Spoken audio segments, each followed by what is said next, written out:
Hello guys, आप लोग का स्वागत है आपके अपनी यूट्यूब चैनल टॉपर सीट पर। तो जैसा कि आपको पता है कि बीएड एंट्रेंस एग्जाम का जो फॉर्म है वो भरा जा रहा है और पिछले साल भी इस चैनल के माध्यम से आप सभी लोगों को बीएड एंट्रेंस एग्जाम की तैयारी कराई गई थी। आज जो हम लोग बीएड एंट्रेंस एग्जाम की पहली क्लास लेकर आए हैं और पहली क्लास में हम आपको ये अनुभव दिलाना चाहते हैं कि आप लोग देख लीजिए कि पेपर आपका किस हिसाब से और किस तरीके से और किस लेवल से जो है एग्जाम में आपके पेपर आता है। डेली आपको शाम को 8 बजे इतने समय आपको क्लासेस मिलेंगी। हिंदी की, जीके की, रीजनिंग की जो भी क्लासेस होंगी सारी क्लास यहाँ पर करवाई जाएगी। आप लोग बस चैनल को सब्सक्राइब कर लीजिए क्योंकि सीटें ज़्यादा सरकारी कॉलेज में होती नहीं है, 7879 सीटें होती हैं। उसके लिए आपको मेहनत करना होगा, बहुत अच्छे से मेहनत करना होगा। और पिछले 2-3 साल से इस चैनल पर जो है क्लासेस बीएड की कराई जा रही हैं, अब की बार भी कराई जाएगी, तो आप लोगों को डेफिनेटली यहाँ से बहुत ज़्यादा फायदा होने वाला है। आज हम सिर्फ आपको ये दिखाने लाए हैं कि प्रीवियस ईयर में किस हिसाब से जो है क्वेश्चन आते हैं आपके एग्जाम में। तो आप सभी लोग जो है पहले तो सब्सक्राइब कर लीजिए और आप लोग सभी हर एक क्वेश्चन का आंसर देंगे ताकि आपको ये एहसास हो कि आप कितने क्वेश्चन आज की डेट में सही कर सकते हो। भाई आज पहली क्लास है, मुझे उम्मीद है कि जब आप जुलाई में पेपर देने जाओगे तो आपकी डेली जो है मार्क्स बढ़ेंगे ही, डेली हम लोग इंप्रूव भी करेंगे। तो आज आपके कितने मार्क्स जा रहे हैं पहले आप उनको देखिए, इस टेस्ट को लगाइए, फिर चलिए हम देखते हैं कैसे है यहाँ पर चीजें। तो चलिए स्टार्ट करते हैं आज की वीडियो को। सबसे पहले तो यहां पर क्वेश्चन आ चुका है। अब यहां पर आपको दिख रहा होगा सर ये 51 नंबर क्वेश्चन पहले क्यों आ गया। 51 नंबर क्वेश्चन ही आ गया, जब आप एग्जाम देने जाओगे तो पहले जो आपको 1 से 50 तक का क्वेश्चन मिलेगा वो जीके का क्वेश्चन रहेगा और 51 नंबर से क्वेश्चन आपको हिंदी का मिलेगा। ठीक है, तो 51 नंबर के ही क्वेश्चन से आपको यहां पर चीजें जो है क्लियर हो जाएंगी। तो यहां पर आप देख लीजिए, सबसे पहला जो क्वेश्चन है, स वर्ण का उच्चारण स्थान क्या है। सबसे पहला यहां पर क्वेश्चन, और काफी ज्यादा इंपॉर्टेंट है, वर्णमाला का एक क्वेश्चन है। वर्णमाला से काफी ज्यादा क्वेश्चन आपके एग्जाम में आते हैं। तो अगर हम यहां पर सा की बात करते हैं तो इसका जो राइट आंसर हो जाएगा वो तालु हो जाएगा। आप सभी लोगों को पता है कि 3 तरीके के सा अपने पढ़े होंगे, एक ये और एक ये वाला होता है। ठीक है, तो इसमें जो ये सा है जो आपको यहां दिख रहा है, ये आपका तालु सा है। इस सा की अगर हम बात करते हैं तो ये सा आपका दंत होता है और वहीं पर जो आपका ये वाला सा होता है, यानी कि जो पेटचिरो वाला सा आप जिसको बोलते हो, वो आपका मूर्धा होता है। तो इन तीनों सा में जो है डिफरेंस आपको याद रखना है। तीनों सा में इस सा को तालु कहते हैं, ये जो सा होता है ये आपका दंत में आता है, और जो पेटचिरो वाला सा जिसको आप बोलते हो ये आपका मूर्धा वाला होता है। ठीक है, बाकी अगर हम यहां पर बात करें कंठ में, तो कंठ में काखा गाघा आता है, अंगा आता है, मूर्धा में टाठा डाढ़ा अड़ा आता है, दंत में आपके ताथा दाधा ना आता है। ठीक है, ये चीजें आप लोग यहां पर याद रखिएगा। उसके बाद क्वेश्चन नंबर 52 है। सभी लोग अपना आंसर देते रहिए और जो लोग पहली बार जुड़े हो इस चैनल पर वो एक बार फर्स्ट जरूर लिख देंगे ताकि मुझे ये पता हो जाए कि हाँ आप पहली बार आ पाए उस चैनल पर। ठीक है, वो लोग फर्स्ट लिखेंगे जो पहली बार टॉपर्स विजिट किए हैं, बाकी लोग जो हैं। चलिए स्टार्ट करते हैं। तो क्वेश्चन नंबर 52, इनमें से पगड़ी कौन सा शब्द है। तत्सम है, विदेशज है, देशज है या तद्भव है। ठीक है, क्वेश्चन नंबर 52। तो 52 का मैं राइट आंसर आप लोग भी टाइप करिए और मैं ज्यादा समय नहीं लूंगा, तो मैं 52 का आंसर मैं बता देता हूं कि 52 का जो है आंसर नंबर सी हो जाएगा, देशज। ठीक है, चलिए बिल्कुल बिल्कुल। तो देशज शब्द किसको कहते हैं उसके बारे में मैं आपको बता दूं कि वे शब्द जिनकी उत्पत्ति के मूल का कोई पता नहीं होता है किंतु वो प्रचलन में होते हैं तो उन्हें हम देशज कहते हैं। देशज शब्दों में आपको बता दूं, जैसे आपका पगड़ी होता है, कुछ मैं नाम बता रहा हूं उसको अगर आपके पास नोट्स है तो लिख लीजिए, ये एग्जाम में बहुत बार आते हैं। एक पगड़ी हो गया, उसके बाद में जो लोटा होता है वो भी आपका देशज में आता है। साथ ही साथ डिबिया, डिबिया भी आपका जो है आता है। जूता, खिड़की और डोंगा, इतने नाम आपको याद रखने हैं, ये कई बार एग्जाम में पूछे जाते हैं। पगड़ी, लोटा, डोंगा, डिबिया, खिड़की और जूता, ये आपके देशज शब्दों में आते हैं। वहीं पर हम बात करते हैं क्वेश्चन नंबर 53, समास का बहुत प्यारा सा क्वेश्चन है। आप बीती में कौन सा समास है। क्वेश्चन नंबर 53, बिल्कुल। चलिए, अब अगर हम आप बीती की बात करें तो जब भी आपके सामने समास आएगा आप समास का तुरंत विग्रह करिएगा और विग्रह करने पर आपको सारी चीजें क्लियर हो जाएंगी। मैं आपको समास की अलग से भी क्लास कराऊंगा, जिन लोगों को समास में कोई दिक्कत है उनको दिक्कत बिल्कुल दूर हो जाएगी। तो आप बीती का अगर आप विग्रह करोगे तो इस पर आएगा आप पर बीती। ठीक है, तो पर, तो एक चीज मैं आपको बता दूं, जो आपके 8 कारक होते हैं जिनमें भी आपके कारक चिन्ह आ जाएं, कर्ता ने कर्म को करण से के द्वारा संप्रदान के लिए अपादान से अलग होने का भाव, अधिकरण में पर, ठीक है, संबोधन हे अरे, ये सारी चीजें जो भी हैं, संबंध काकी के अरारी रे, जो भी है, जो आपके कारक चिन्ह होते हैं, अगर वो चीजें आप पे आ जा रही हैं, जैसे यहां पर आ गया तो ये अधिकरण तत्पुरुष समास हो जाएगा। ठीक है, तो आंसर आपका आ जाएगा 53 का सी। बिल्कुल परेशान नहीं, अभी सिर्फ आपको पेपर दिखाया जा रहा है कि आप देख लीजिए पेपर आता कैसे है, बाकी सब कुछ आपका क्लियर हो जाएगा इस चैनल के माध्यम से। क्वेश्चन नंबर 54, निम्नांकित एक शब्द में उपसर्ग नहीं लगा है, बताइए इसमें किसमें उपसर्ग नहीं लगा है। आपको पता होना चाहिए किसी भी शब्द के आगे अगर कोई चीज हम जोड़ देते हैं तो वो उपसर्ग होता है, और किसी शब्द के पीछे अगर हम कोई चीज जोड़ देते हैं तो वो प्रत्यय होता है। क्वेश्चन नंबर 54, और इसका सीधा आंसर हो जाएगा बी, यानी ओढ़ना में कोई भी उपसर्ग नहीं लगा है। उपसर्ग की पहचान आप कैसे करते हैं, आप उस उपसर्ग को हटा दीजिए और हटाने के बाद भी अगर कोई शब्द बचता है तो मान लीजिए उसमें उपसर्ग लगा, जैसे अपवाद में हम अप हटा देंगे तो वाद बचेगा और वाद का अपना अर्थ होता है। प्रभाव में हम प्रा हटा देंगे तो भाव निकल आएगा, भाव का भी अपना अर्थ होता है। पराजय में अगर हम परा निकाल देंगे तो जय का भी अपना एक अर्थ आता है। लेकिन ओढ़ना में अगर हम ओ निकाल देंगे तो ढरना आएगा, जिसका कोई भी अर्थ नहीं होता है, इसलिए ओढ़ना में कोई भी उपसर्ग नहीं लगा हुआ है। अंकित ने गाना गाया होगा, वाक्य किस काल में? क्वेश्चन नंबर 55 बताइए। ठीक है, अब कुछ लोगों को बचपन में ही पढ़ा दिया जाता है कि जिसके पीछे गा गी गे लगा होता है वो आपका जो है भविष्य काल होता है, बट यहां पर गलत है। यहां पर लिखा है कि अंकित ने गाना गाया होगा। गाना गाया होगा मतलब कि वो गाना गा चुका होगा, और जब कोई चीज गाना गा चुका होगा तो वो आपका भूतकाल में आ जाता है। ठीक है, तो आंसर नंबर बी इसका बिल्कुल करेक्ट हो जाएगा। क्लास अगर बढ़िया लग रही है, मजा आ रहा है क्लास में, तो प्लीज लाइक कर दीजिए, और जो भी आपके साथी हैं उनको शेयर कर दीजिए, क्योंकि अब हम लोगों को बिल्कुल 8 बजे डेली शाम को हम लोग को बेहतरीन क्लास करनी है, बिल्कुल बेहतरीन क्लास करनी है। अगर आपको स्पीड लग रही हो कि हम बहुत स्लो पढ़ा रहे हो तो आप बता सकते हो, मैं स्पीड बढ़ा दूंगा, और अगर स्पीड ज्यादा है तो बताओगे तो मैं स्लो कर दूंगा, आप लोग कमेंट कर सकते हो। अंकित ने गाना गाया होगा, ये चीज आपने देख लिया। अपादान कारक का परसर्ग क्या है? अब देखो मैं कारक के कुछ लिखवा देता हूं, आप इसको ध्यान से लिख लीजिए। कर्ता ने, मैं लिखवा देता हूं थोड़ा सा, कर्ता ने कर्म के लिए को, कर्ता ने कर्म को करण से या फिर के द्वारा भी होता है। कर्ता ने कर्म को करण से के द्वारा संप्रदान के लिए, ठीक है, संप्रदान के लिए यूज होगा। अपादान से अलग होने का भाव, यहां पर आप देख लीजिए बी वाला ऑप्शन। ठीक है, मैं एक बार पढ़ लेता हूं, आप ध्यान से देखिए। कर्ता ने कर्म को करण से के द्वारा संप्रदान के लिए अपादान से अलग होने का भाव, अधिकरण में पर, तो यहां पर आप देख लीजिए जो में पर आ रहा है ये आपका अधिकरण का हो जाएगा। कर्ता ने कर्म को करण से के द्वारा, और जो संबंध होता है संबंध का काकी के होता है, तो ये संबंध का हो जाएगा। ठीक है, और ये संप्रदान के लिए हो जाएगा। ठीक है, तो ये चीजें यहां पर देख लीजिए। कैंची किस भाषा का शब्द है? क्वेश्चन नंबर 57, बिल्कुल बताइए।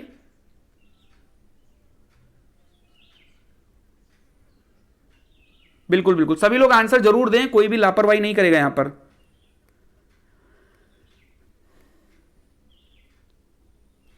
बिल्कुल, चलिए, तो कैंची की अगर हम बात करते हैं, कैंची आपका जो है तुर्की शब्द आता है। ऐसे ही कैंची आपका तुर्की शब्द है। और एक शब्द का नाम आपको और याद रखना जो बहुत ज्यादा एग्जाम में आता है, छतरी। जो छतरी है वो भी आपका जो है तुर्की भाषा का ही शब्द है। और एक आपका बहुत ही इंपॉर्टेंट है और वो है नौकर। नौकर भी आपका जो है तुर्की भाषा का शब्द है। तो 2-3 आप अगर आपके पास कॉपी है तो लिख लीजिए। जब भी मेरी क्लास में आप आएंगे आपके पास एक नोट जरूर होनी चाहिए, क्योंकि मैं वो चीजें बताऊंगा जो एग्जाम में डिक्टो आती हैं, कभी भी वो गलत नहीं होंगे और हमेशा वो क्वेश्चन आते हैं। तो कैंची आपका तुर्की में हो जाएगा, छतरी आपका हो जाएगा। ठीक है, ऐसे ही हमने एक नौकर बताया। तोप आपने देखा होगा, तोप भी जो है आपका तुर्की भाषा में होता है। चलिए, चादर, चादर भी आपका तुर्की भाषा में है। चलिए, क्वेश्चन नंबर 58 यानी अगला क्वेश्चन देखते हैं। निम्नलिखित में से कौन सा आधा तीतर आधा बटेर मुहावरे का सही अर्थ है? आंसर दीजिए सभी लोग।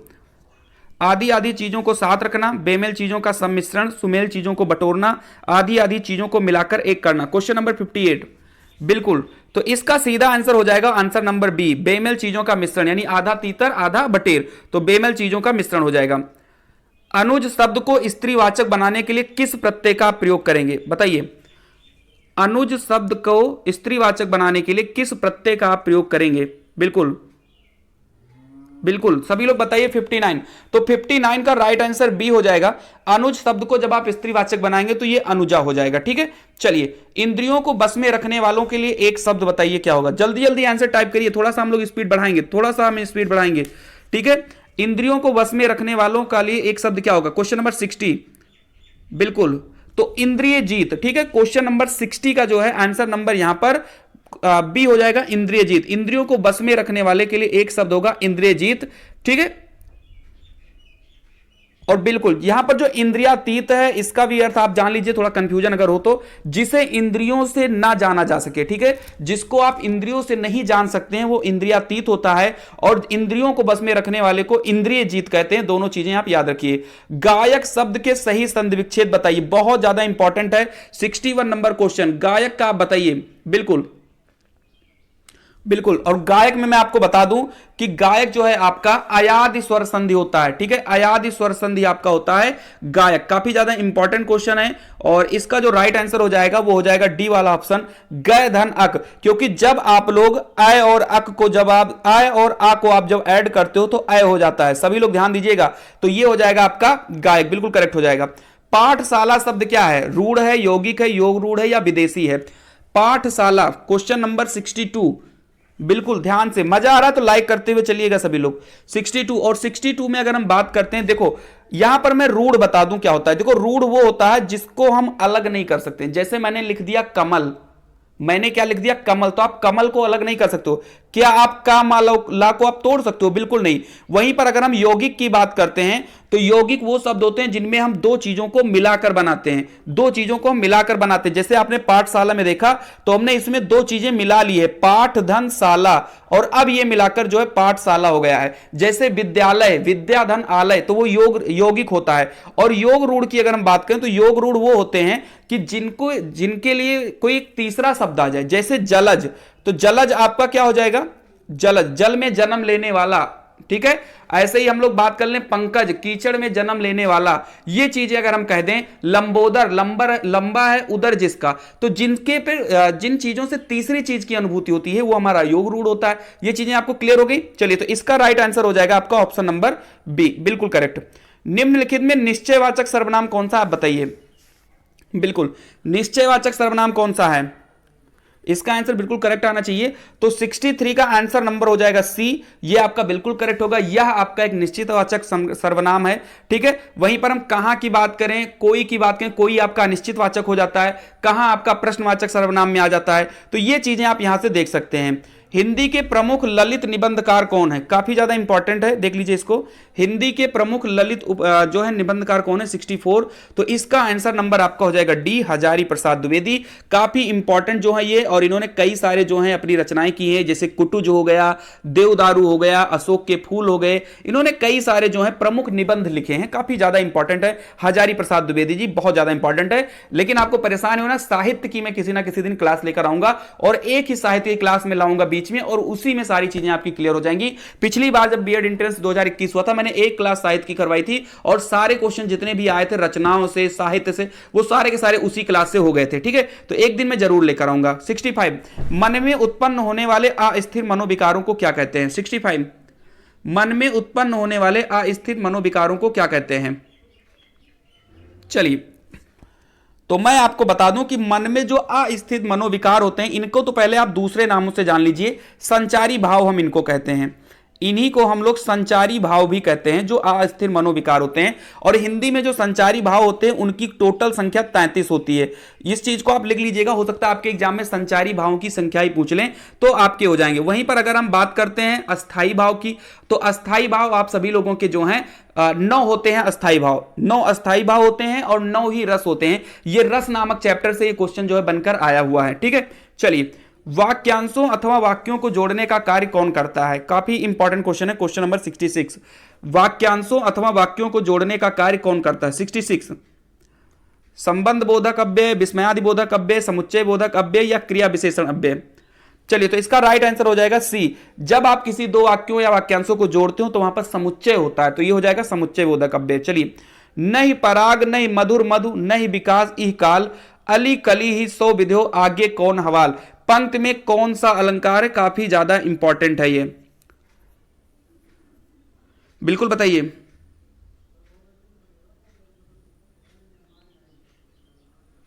बिल्कुल,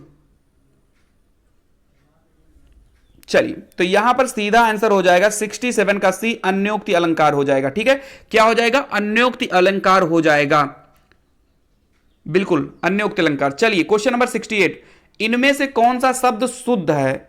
आपको शुद्ध अर्थनी से क्वेश्चन यहां पर आ चुका है, बताइए।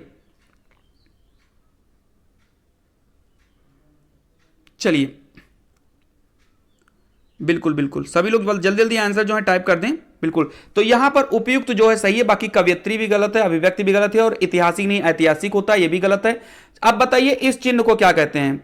हाँ, 68 का आंसर आपका हाँ बी वाला हो जाएगा भैया, बिल्कुल करेक्ट, उपयुक्त हो जाएगा। उपर्युक्त नहीं, उपयुक्त की बात यहां की गई, उपर्युक्त की बात नहीं की गई, उपयुक्त की बात की गई है। चलिए, अब बताइए इस चिन्ह को हम किस नाम से जानते हैं? चिन्ह से एक क्वेश्चन जरूर आएगा, एक क्वेश्चन आपके चिन्ह से आएगा। और बिल्कुल आप अगर इस क्लास में बने हुए हैं, आप डेली मेरी क्लास को 8 बजे देखते हैं, तो आप कभी भी हिंदी के क्वेश्चन तो नहीं गलत करेंगे, बिल्कुल 100% नहीं गलत करेंगे आप, बिल्कुल। मतलब जो 50 क्वेश्चन हिंदी के आते हैं 100 नंबर के, आप उम्मीद करिए कि आपके 98 नंबर से ज्यादा आएंगे इस क्लास से, और 100 भी आ जाए तो कोई बड़ी बात नहीं है, 100 भी आ सकता है यहां पर। चलिए 69 का ए, तो इसको बोलते हैं विस्मयादि बोधक चिन्ह। क्या बोलते हैं? विस्मयादि बोधक चिन्ह। चलिए बिल्कुल सही है। चलिए उद्धरण चिन्ह क्या होता है? उद्धरण चिन्ह ऐसे बनता है, ऐसे जो आप बोलते हैं ना डबल इन्वर्टेड कॉमा, वो होता है। लाघव चिन्ह ये होता है। विवरण चिन्ह की अगर हम बात करें तो विवरण चिन्ह ऐसे बनता है, आपने देखा होगा ऐसे, जो आप हेडिंग के बाद डालते हो, ठीक है। चलिए लक्ष्य शब्द के दो अर्थ कौन कौन से हैं बताइए? लक्ष्य शब्द के दो अर्थ कौन कौन से हैं? क्वेश्चन नंबर 70 का आंसर सभी लोग जल्दी से दे दीजिए। तो बिल्कुल 70 का आंसर हो जाएगा सी, यानी उद्देश्य और निशाना दोनों सही होता है। चलिए ठीक है, उद्देश्य और निशाना। सौंदर्य और प्रेम के कवि किसे कहे जाते हैं या कौन कहा जाता है? सौंदर्य और प्रेम के कवि, बिल्कुल इसका तो बिल्कुल बढ़िया सा आंसर होगा, उम्मीद है आप लोगों ने दिया भी होगा। जयशंकर प्रसाद काफी जो है इंपॉर्टेंट कवि हैं हमारे, ठीक है। और बिल्कुल छायावादी जो कवि हैं उनके 4 स्तंभों में से एक हैं, ठीक है। चलिए, और कामायनी इनकी बहुत ही अच्छी जो है रचना है, आप लोग जान लीजिए। और चलिए देखते हैं आगे।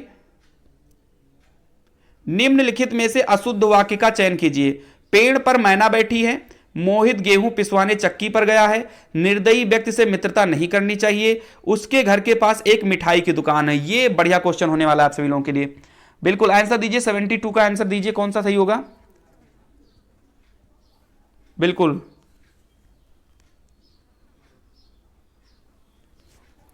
चलिए, तो इसका राइट आंसर डी हो जाएगा, ठीक है। ये आपका अशुद्ध है, क्योंकि उसके घर के पास एक मिठाई की दुकान है, ये गलत होगा। अगर हम इसकी सही की बात करें तो इसमें होना चाहिए था कि उसके घर के पास मिठाई की एक दुकान है, ठीक है। चलिए, अब अगर आप इसको, कुछ छात्र कहेंगे सर ये तो सही लग रहा है हमको, तो देखो भैया एक बात बता दें, इनके कहने का मतलब है कि उसके घर के पास एक मिठाई की दुकान है, यानी क्या उस दुकान में एक ही मिठाई है? नहीं, तो यहां पर ये गलत बन जाएगा, ठीक है। चलिए, यशोदा शब्द का जो है कौन, यशोदा शब्द में कौन सी संधि होगी आपको बताना है। क्वेश्चन नंबर 73, यशोदा, बिल्कुल।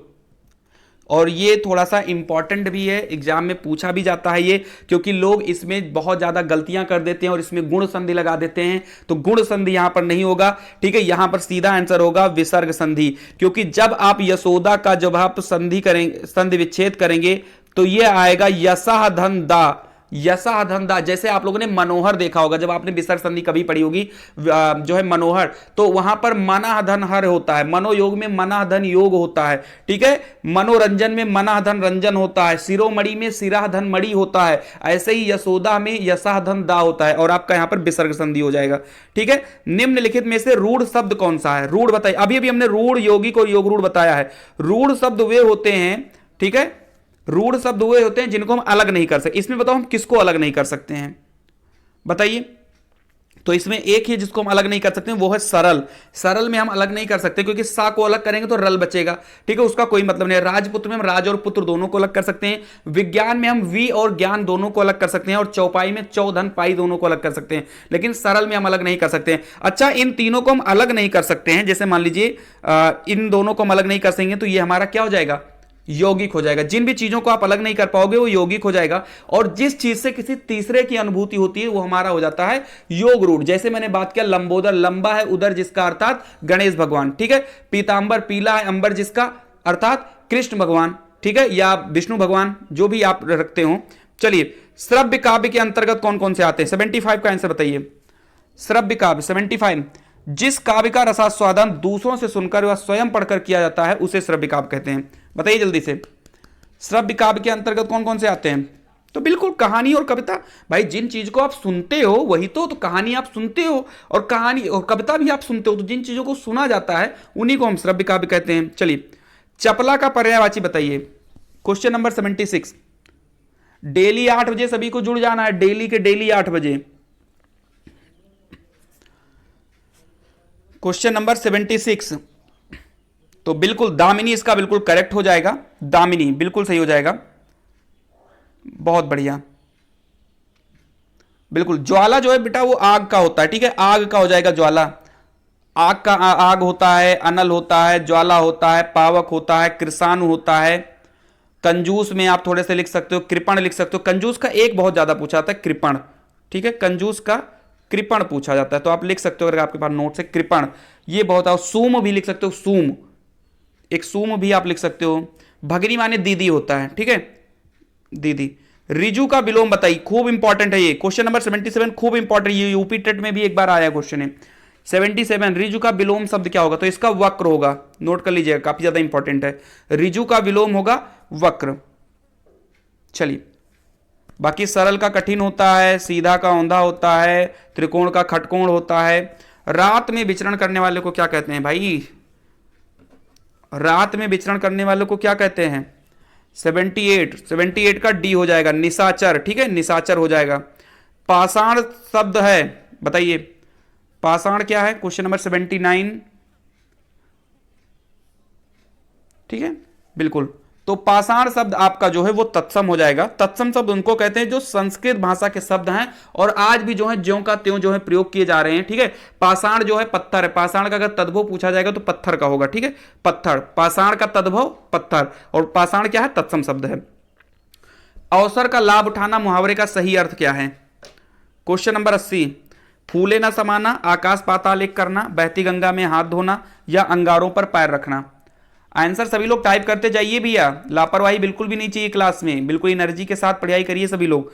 ठीक है, 80 का 80, किसी भी कंपटीशन की आप तैयारी करते हो, जहां भी हिंदी आती है, खूब इंपॉर्टेंट है ये सारी चीजें। चाहे आप यूपीपी की कांस्टेबल की तैयारी कर रहे हो, यूपीएसआई की तैयारी करोगे, यूपी ट्रिपल एससी वीडियो की तैयारी आप करोगे, यूपी लेखपाल की आप तैयारी कर रहे हो, जहां कहीं भी हिंदी आती है, चाहे आपका जो सितंबर में यूपी ट्रिपल एससी पेट होने वाला है उसकी आप तैयारी कर रहे हो, तो हर जगह पर यह आएगा। ठीक है, चलिए, तो बहती गंगा में हाथ धोना सही हो जाएगा। वीर रस का अस्थाई भाव क्या है? Question number 81। वीर रस का अस्थाई भाव क्या है? तो बिल्कुल उत्साह हो जाएगा। करुण रस का शोक होता है, बिल्कुल करुण रस का जो है वो शोक हो जाएगा। ठीक है, रति आपके श्रृंगार रस का होता है, और विभत्स रस का ग्लानि होता है। तो यहां पर सारी चीजें हमने बता दिया, करुण रस का शोक, श्रृंगार रस का रति, वीर रस का उत्साह, और विभत्स रस का ग्लानि। क्योंकि 9 अस्थाई भाव हैं और 9 रस हैं, इन सभी के बारे में आपको अच्छे से पढ़ लेना है। पृथ्वीराज की आंखें किस विधा की रचना है? Question number 82। राम कुमार वर्मा जी की रचना है, अगर आपको लिखना है कहीं पर तो लिख लीजिए, पृथ्वीराज की आंखें जो हैं राम कुमार वर्मा जी की रचना है, और 82 का राइट आंसर डी हो जाएगा, ये एक एकांकी है। ठीक है भैया, चलिए, बहुत बढ़िया, बहुत बढ़िया। चलिए, भावुक शब्द उदाहरण है किसका? अब बताइए कौन सी संधि है भावुक में? भावुक में कौन सी संधि है? 83, बिल्कुल। तो यहां पर हो जाएगा भाव धन उक, भाव धन उक यानी भावुक। और जहां भी बीच में वाह दिख जाए या दिख जाए कुछ इस प्रकार का 3 शब्द यानी 3 अक्षर के शब्द अगर कोई दिख जाए और वाह और या दिख जाए बीच में, तो समझ लाओ कि वो अयादि संधि है, और अयादि स्वर संधि है आपका। ठीक है, चलिए, एक चीज यहां पर मैं थोड़ी सी छोटी चीज मैं आपको ट्रिक बता दे रहा हूं, अगर आपको बिल्कुल ना समझ में आए कि क्या करना है, तो अगर आपको 3 अक्षर दिखें, 1 2 3, जैसे आपने देखा होगा नायक, पावक, ये सब यानी जिसमें 3 अक्षर हों और उनके बीच में या और वाह दिख जाए, तो समझ जाओ कि वो दीर्घ संधि है। ठीक है, सॉरी अयादि संधि है। क्या हो जाएगा? अयादि। तुमने कैसा शब्द है, बताइए 84। चलिए, तुमने, तो आपको हम बता दें कि यहां पर 3 पुरुष होता है।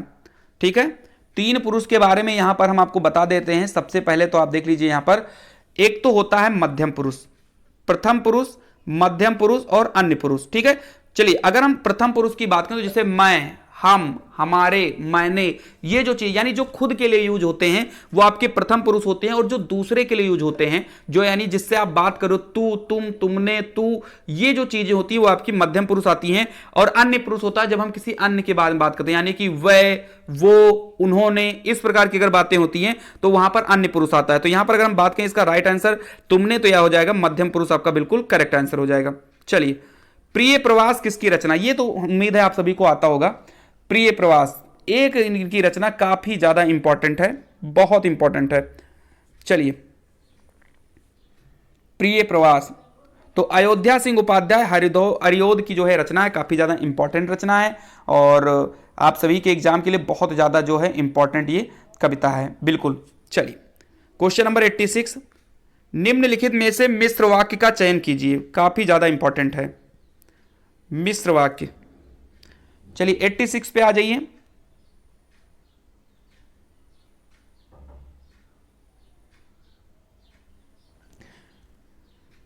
चलिए तो 86 का आंसर नंबर सी हो जाएगा। आपको मैं पहचान के लिए मिश्र वाक्य के कुछ वर्ड आपको बता देता हूं कि अगर आपको कभी भी बीच में जब, तब, उसके साथ साथ आपको और भी जैसे यदि, जहां, वहां, अगर, तथापि ऐसे शब्द जुड़ जाएं तो वहां पर आपका मिश्र वाक्य होगा। तो ऑप्शन नंबर सी इसका करेक्ट हो जाएगा।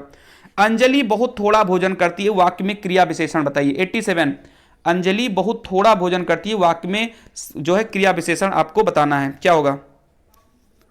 87 बहुत थोड़ा भोजन करती है, तो बहुत आपका क्या हो जाएगा, बहुत थोड़ा आपका जो है ये आपकी क्रिया विशेषण हो जाएगा, क्योंकि कहीं ना कहीं क्रिया की विशेषता जो है यहां पर बहुत बता रही है। तो इसका राइट आंसर क्या हो जाएगा, बी आपका बिल्कुल करेक्ट हो जाएगा।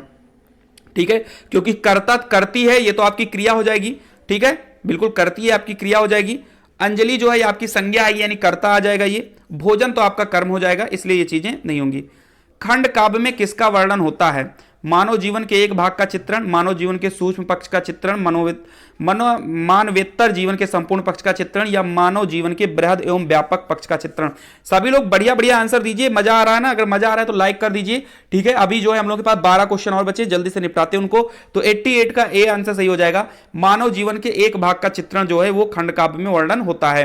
99 के फेर में पढ़ना मुहावरे का अर्थ बताओ। अरे ये तो बिल्कुल सही बताओगे आप सभी लोग, बिल्कुल बिल्कुल मजेदार बिल्कुल बताओगे आप लोग। 89 का आंसर बताइए सभी लोग। 99 के फेर में पढ़ना, किसी कार्य को पूरा न करना, वास्तविकता से भिन्न स्थिति, अनुभवहीन होना, धन संग्रह की चिंता में पड़ना। 89 बिल्कुल बिल्कुल धन संग्रह की चिंता में पड़ना आपका जो है 99 के फेर में पड़ना अर्थ हो जाएगा। विशेषण जिसकी विशेषता बताता है वह क्या कहलाता है, विशेषण जिसकी विशेषता बताता है। बहुत बढ़िया क्वेश्चन है एग्जाम में। ठीक है, बहुत ज्यादा इंपॉर्टेंट है क्वेश्चन नंबर 90। तो विशेषण जो है जिसकी विशेषता बताता है उसका जो सीधा राइट आंसर हो जाएगा वो हो जाएगा विशेष से। क्या हो जाएगा, विशेष से। चलिए विशेष ही हो जाएगा आपका,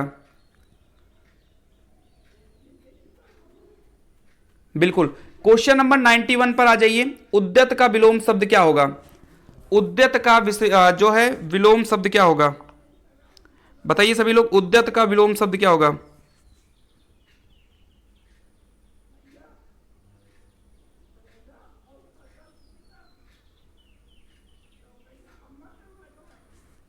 चलिए चलिए।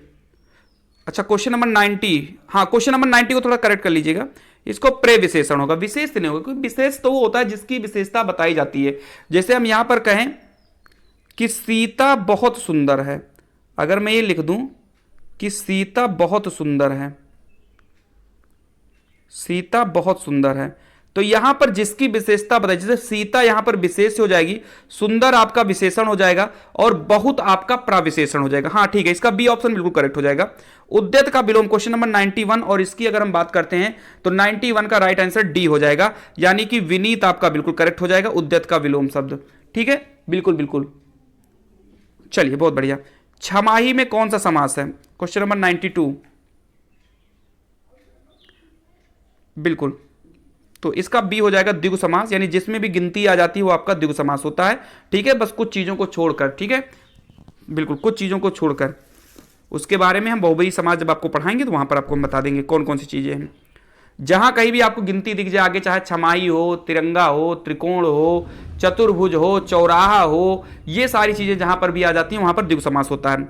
समुद्र में लगने वाली आग के लिए एक शब्द बताइए, समुद्र में लगने वाली आग, जल्दी जल्दी बताइए सभी लोग।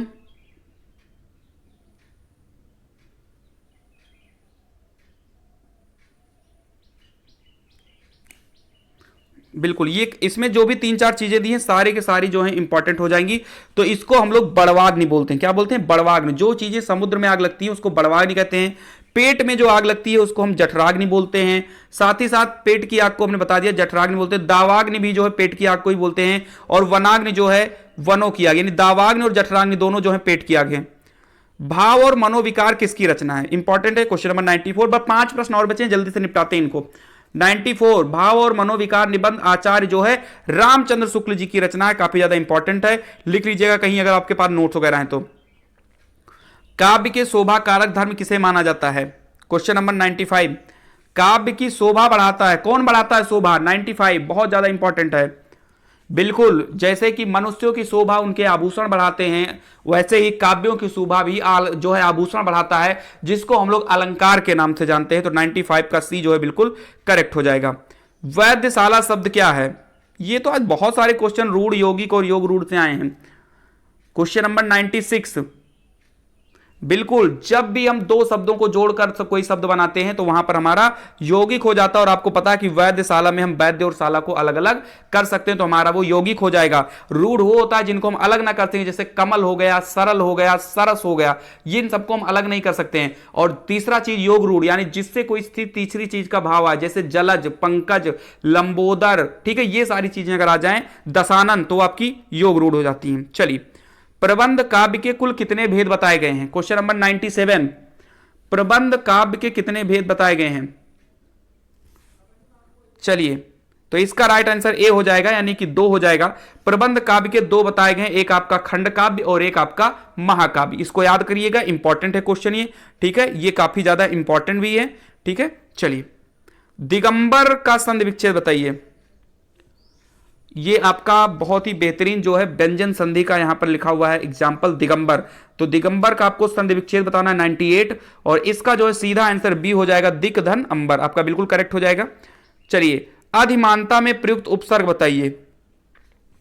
99, तो इसका सीधा सी हो जाएगा अधि, क्योंकि उपसर्ग हमेशा आगे लगता है, तो मानता के आगे अधि लगा हुआ है, तो अधि आपका बिल्कुल करेक्ट हो जाएगा। ता तो किसी भी कीमत पर नहीं होगा, क्योंकि ता जो है प्रत्यय का काम करता है। अरे मतलब जो भी चीजें पीछे लग जाए वो प्रत्यय का काम करेंगे। आज का अंतिम प्रश्न, सभी लोग जो नए हैं साथी जुड़े हुए हैं, अगर उनको मजा आया है तो प्लीज वीडियो को लाइक करिए। अगर आपको क्वेश्चन का लेवल अच्छा लगा है और मेरे समझाने का तरीका अच्छा लगा है, और अगर आपको कोई कमी दिखी है इस क्लास में, तो उसके लिए सजेशन भी आप जरूर दीजिए, क्योंकि अभी तो आज क्लास स्टार्ट हुई, अभी बहुत सारी क्लासेस होंगी। हाँ, लेकिन एक बात याद रखिए, जो भी क्वेश्चंस यहां करवाए जा रहे हैं उसके एक्स्ट्रा फैक्ट्स जो बताए जा रहे हैं, अगर आप उनको लिखते हुए चल रहे हैं तो यकीन मानिए, पिछले 3 साल का एक्सपीरियंस है इस क्लास की, यहां से बहुत सारे क्वेश्चन डायरेक्ट फंसते हैं, क्योंकि यहां पर वो क्वेश्चन लाए जाते हैं जो क्वेश्चन हर हाल में एग्जाम में पूछे ही जाते हैं। क्वेश्चन नंबर 100, बंधन किसका प्रतीक है? क्वेश्चन नंबर 100, तो बंधन जो है वो गुलामी का प्रतीक है। किसी को आप बंधन कर लेते हो, बांध लेते हो, तो कहीं ना कहीं वो गुलामी का प्रतीक होता है। तो एक बार कमेंट करके जरूर बताएं कि आपके 50 में कितने क्वेश्चन सही हैं, और क्वेश्चन का लेवल कैसा लगा जरूर बताइए। मिलते हैं कल इसी टाइम 8 बजे, तब तक के लिए खुश रहिए, मस्त रहिए। जय हिंद, जय भारत।